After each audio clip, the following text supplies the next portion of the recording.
nimekuja kuomboleza rafiki na ndugu, lakini siwezi nimalizie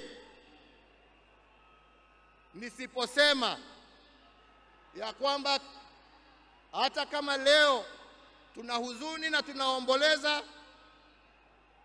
lazima kama Wakenya tuchukue nafasi hii, kwa sababu Raila hangeweza kutenda yale ambayo alitenda kama angekuwa amesimamiwa na mama nguvu wa kazi, Mama Aida Odinga, na watoto wake Rosemary, Junior, Winnie na familia yake yote.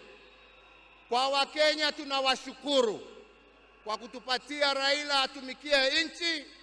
na kwa kumuunga mkono ndio awe na nguvu ya kututumikia sisi wote.